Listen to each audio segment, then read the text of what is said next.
Yeah, if you don't like me, that's your problem. When I let it bother me, that's my problem. And I got enough problems, I got enough. I got the sauce, you got the salt. But I care what you think about me, cause I don't think about you at all. Real ones, they don't talk about you, they talk to you. When they can't miss you, that's when they take a shot for you. When they throw stones, then you know they don't rock with you. Don't you ever let them know that the talk got to you. Ooh, I'm about my business, my father, my family, my hitters. You never paid my bills, so why pay attention? That's none of my business. What they think about me, that's none of my business. What they say about me, that's none of mine. That's none of my business. That's none of mine. That's none of my business. That's none of mine. We don't really care what you talking about. That's none of my business. What they say about me, that's none of my business. What they think about me, that's none of mine. That's none of my business. That's none of mine. That's none of my business. That's none of mine. We don't really care what you talking about. That's none of mine.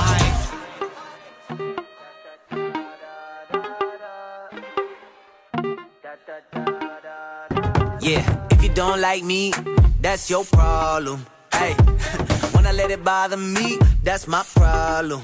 Hey, and I got enough problems. Look, I got enough. Why everybody wanna take one up? You ain't pray for me, you ain't take one up. When they don't know the story, they just make one up. Hey, gossip, stop it. Why you wanna talk to me about it? Go tell he or she about it. That's none of my business, leave me out it. Instead of subtweeting about it, don't FB, just be about it. You acting like a F-boy RD. If it weren't for God, I'd destroy your teeth. I got anger issues. Watch for the people that's hanging with you. Bad company be corrupting a good character. You supposed to own a company, instead you're sitting on your dairy. You're in a pair of your boxes, playing Warfare in your Xbox. You work in a pet shop, still cutting Peachy Terrier. And on top, what's scarier is how you been engaged for 10 years and still haven't married her. My bad, I got sidetracked. Look at me, get a hypocrite, huh? I criticize them when I got my own thing to be fixing. Listen, that's none of my business. What they think about me, that's none of my business. What they say about me, that's none of mine. That's none of my business. That's none of mine. That's none of my business. That's none of mine. We don't really care what you talking about. That's none of my business. What they say about me, that's none of my business. What they think about me, that's none of mine. That's none of my business. That's none of mine. That's none of my business. That's none of mine. We don't really care what you talking about. That's none of mine. That's none of mine. Yeah, that's none of mine. That's none of mine.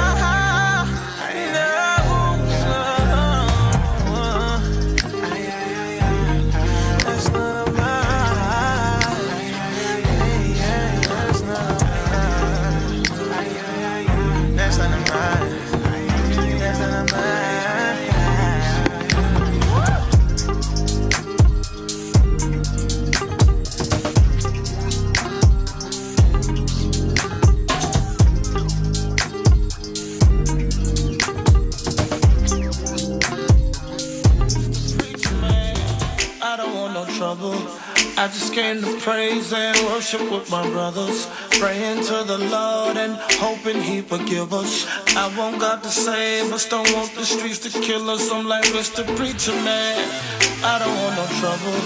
I just came to praise and worship with my brothers, praying to the Lord and hoping He forgive us. I want God to save us, don't want the streets to kill us. I'm like Mr. Preacher Man, please don't be alarmed. We just come to pray, we don't mean no harm. I see how you're looking, of course we ain't perfect. We figured if we came to see Jesus it would be worth it. We live up the block, and I know you've seen us running from the cops. All this senseless killing, we won't let it stop. We want you to know, sir, if you don't let us in, we have no place to go, sir. Mr. Preacher Man, I don't want no trouble. I just came to praise and worship with my brothers, praying to the Lord and hoping He forgive us. I want God to save us, don't want the streets to kill us. I'm like Mr. Preacher Man, I don't want no trouble. I just came to praise and worship with my brothers, praying to the Lord and hoping He forgive us. I want God to save us, don't want the streets to kill us. I'm like, I'm the Preacher Man. Bible in my hand. I'm so glad that you all came to church today, my friend. And yes, you all are welcomed as we seek his face.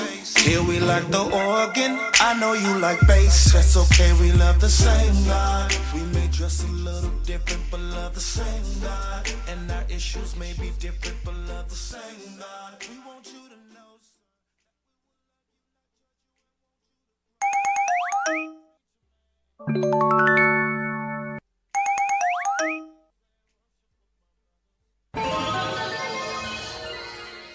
Where my tribe at?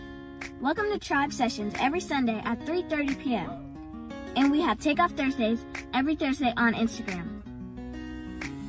What's this? Anyways, but what's in it? Well, I guess we'll just have to find out. Y'all ready for some worship?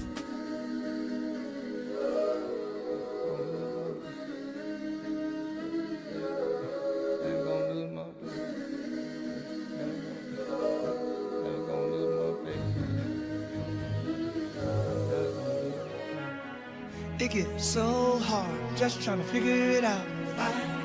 Trying to believe God, trying to watch the words in my mouth and stay around. Trouble come and go, even on the mountain high or the valley low. Never let your faith go. Oh, never let your faith go. I've been there before, so confused, don't know which way to go. Stressed out, world so crazy, might as well stay in the house. Fear trying to rise up. Got terrorists disguised, they look like us, but we know who we trust. Trust when I say that we gon' be alright. Tell them, we gon' be alright. Tell them, we gon' be alright. Tell them, alright. I can't hear y'all, real loud say, we gon' be alright. Let's go, we gon' be alright. You say, we gon' be alright. Stellas, tell them, alright. Whoa, yeah. Whoa, in these last days, evil times will come and it's here today. Look at all the hate, senseless crime and murder. Human trafficking, racism, police brutality, bullying, rape, troublous days, shiny appearance of evil. Oh, let your kingdom come and let your will be done. And let your glory rise, let your sun shine. Let it rise through the dark. Hey, even through the storm and the rain, we will shout, cause we know after the night, say it, we gon' be alright. Hey, all things work together for good. We gon' be alright. Time getting brought me on, knew he would. We gon' be alright. Hey, I ain't worried about it. Oh no, don't you worry about it. Oh no, hey, I believe I receive every word that he promised me. We gon' be alright. Oh Jesus, we gon' be alright. Hey, we believe ya. We gon' be alright. I will never doubt you, Lord. Oh no, never ever doubt you, Lord. Oh no, I believe and receive every word that you promised me. We gon' be alright. So lift your hands up. We gon' be alright. Hallelujah. Just give him worship. We gon' be alright. I ain't worried about it. Oh no, I won't lose sleep over it. Oh no, hey, he got everything under control. That's how I know that we gon' be alright. We gon' be alright. We gon' be alright. Look, dollar, is it yours? We gon' do the Lord, stand still, don't fight. We know that we gon' be alright. Be alright. Stellas, we're gonna be alright now.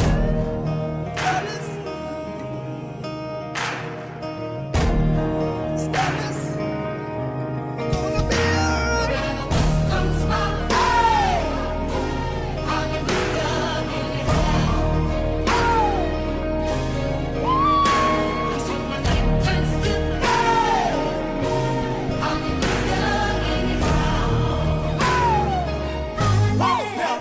Yeah!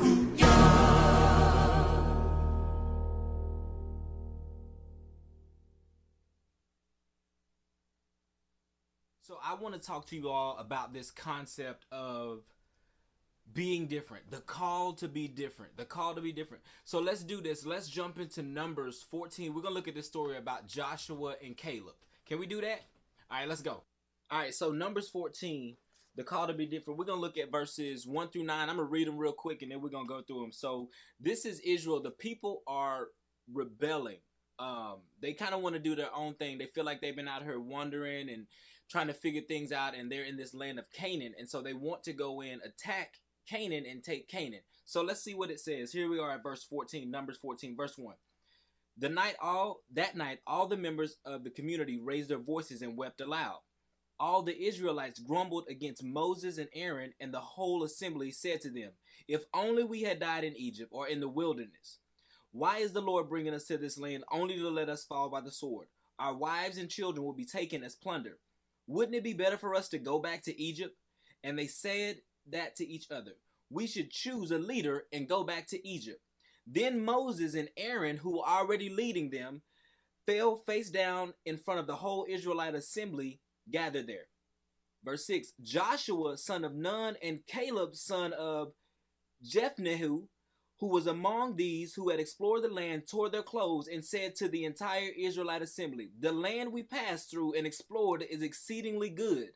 If the Lord is pleased with us, he will lead us into that land, a land flowing with milk and honey, and will give it to us." Verse 9, "Only do not rebel against the Lord, and do not be afraid of the people of the land, because we will devour them. Their protection is gone, but the Lord is with us. Do not be afraid of them." Do not be afraid of them. So, think about this. Joshua and Caleb's perspective of the whole situation, why did that cause them to stand out? So, if we look at verses 1 through 9, we see that Joshua and Caleb trusted God. They were committed. If you see in verse 9 right there, it says, "Only do not rebel against the Lord, and do not be afraid of the people of the land, because we will devour them. Their protection is gone, but the Lord is with us. Do not be afraid of them." So when we think about our society, when we look at our society, we learn a lot of different things from modern culture. There are different types of expectations. There are different type of attitudes. There's even this pressure to kind of fit in. Like if you ain't doing the latest TikTok moves, or you ain't popping on the gram, and your Twitter ain't up, and your Snapchat story ain't popping, and nobody's sliding up on your story and stuff like that, it's a lot of pressure to kind of fit in, to fit the mold of what everybody else is doing. But can I give you something? Here's the reality of it. Sadly, many of those things that we do, those attitudes, those perspectives, those behaviors, they don't match the things that God would desire for us to have. They just don't match. Those things don't match. And here's a classic situation right here where we have these people, this group of people that has been complaining. They've been complaining. They've been out wandering, trying to figure things out. And they get to this place where they've got to make some decisions. And do they do like everybody else is doing? Or do they do something different? And here are these two young guys that come up on the scene, Joshua and Caleb. They're the next generation. They tell the people, "Listen, we can do this, but whatever it is that we do in this new land, we cannot rebel against God. We have to stay committed to the things of God. We have to do what God says. We can't just go with what everybody else is doing. We've got to stay committed to God." And so they had that perspective in that. Do we always have that perspective when it comes to the things of God? Do we always try to do right by God, or do right by the type of behaviors and attitudes and the way that we treat people? Do we always do that? Sometimes we don't. I'm just being honest. Sometimes we don't even want to. But here we are, having to make a decision. Having to make a decision about this promised land, this blessing, this thing that God was going to do.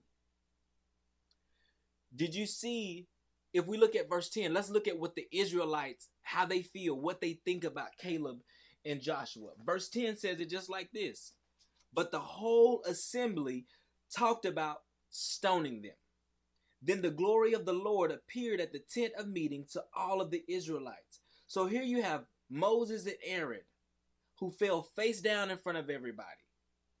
You've got Caleb and Joshua there,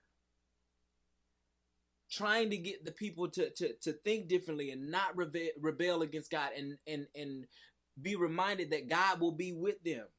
But the people don't like that. They want to stone them.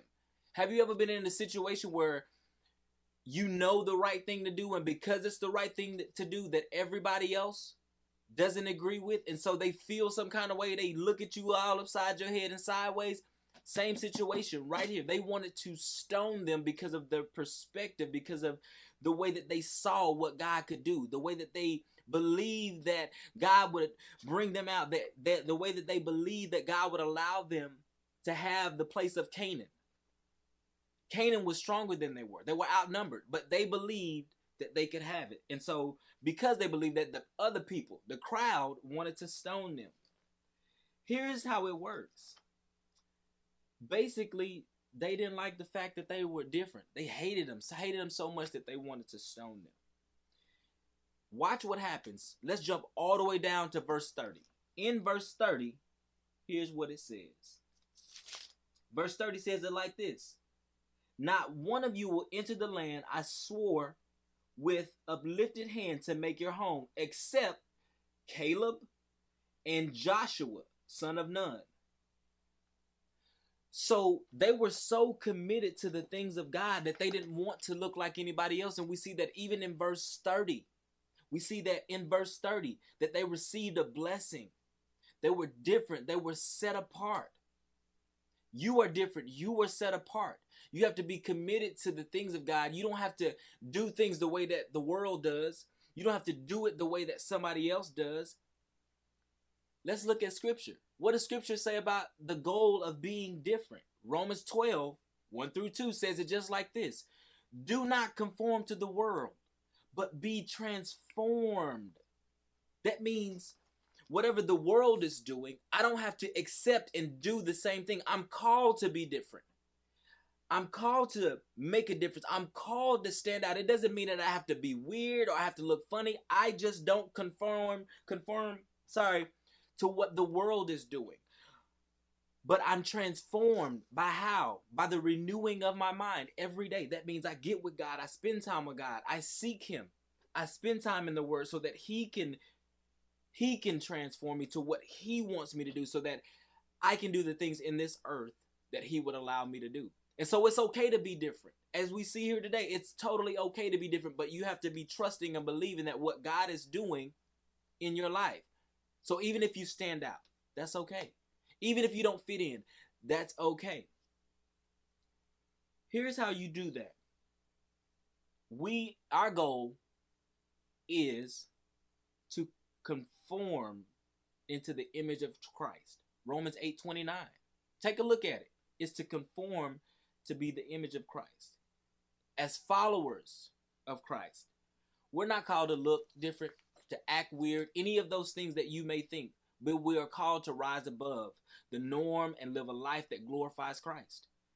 Others may not like it or even understand it, but when we're determined to live our lives for God, we'll always be different. We'll always be different, no matter what. No matter if you talk fast, you're loud, but when you are determined to live for God, and when you speak about the things that He does, and you read His Word, and you transform, it's okay. You're made to be different. As you go throughout your week this week, think about all of the different things around you. Think about, what are you transforming to? Are you transforming into the image of Christ to do the thing that God is calling you to do? Or are you just going along with everybody else, just tick-tocking your life away? My challenge for you this week is to not transform to the world, but stand out, stand apart. And like I said, it doesn't mean that you have to look or act weird, but when it's time to do the right thing and you know that the voice of God is speaking to you, my challenge for you this week is, will you stand out and be different for God? Did you enjoy the message today? Because I know I sure did. If you need prayer or want to connect, send us a text at the link below. See you in the next tribe session next week. I hope you all have an amazing week. Where my tribe at? I said, where my tribe at? Peace, y'all.